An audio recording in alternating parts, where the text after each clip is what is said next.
We've always said like we're Hilton girls and we're there because Hilton put some extra funding in, and that meant that we could have contracts. We could be one of the regions that had more than, I think it's like a base 10 contracts or something.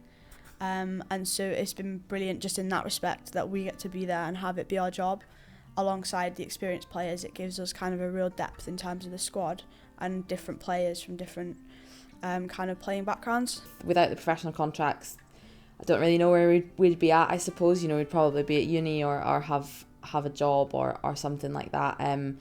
I think being able to just put all our effort and our time into cricket is really beneficial, and ultimately that's what we want to do, and that's where we want to go. So yeah, to be able to do it all the time is magnificent, I guess. Yeah, I guess echoing that, like the level that I think we've both would agree we've improved over the last year in terms of like just cricket, technically, physically, everything, like fitness, everything's just improved like at such a high rate because you're doing it all the time and the support's in place. And I think that's something that obviously the players that are at the end of their career will have missed, is like how quickly you can develop playing as consistently as we are.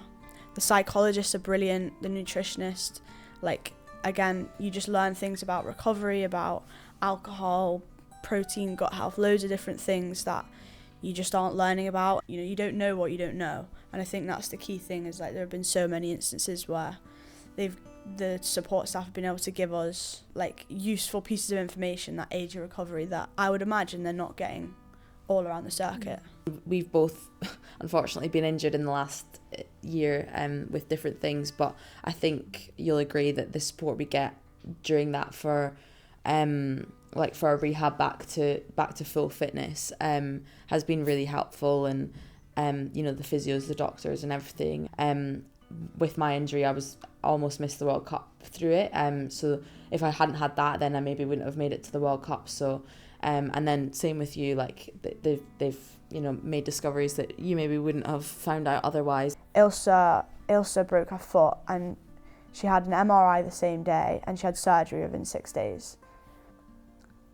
Because we've got the insurance, the doctors, all the staff in place, she's got a new nutrition plan by the end of the week. She's got a psych meeting every week. She's got everything in place.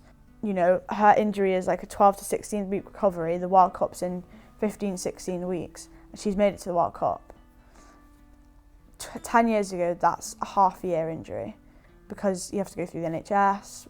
Your scan takes much longer. Then you've got to figure out how to heal it. You've got to do your rehab. But your rehab's never going to be as good because you're only in once a week rather than being in 5 days a week.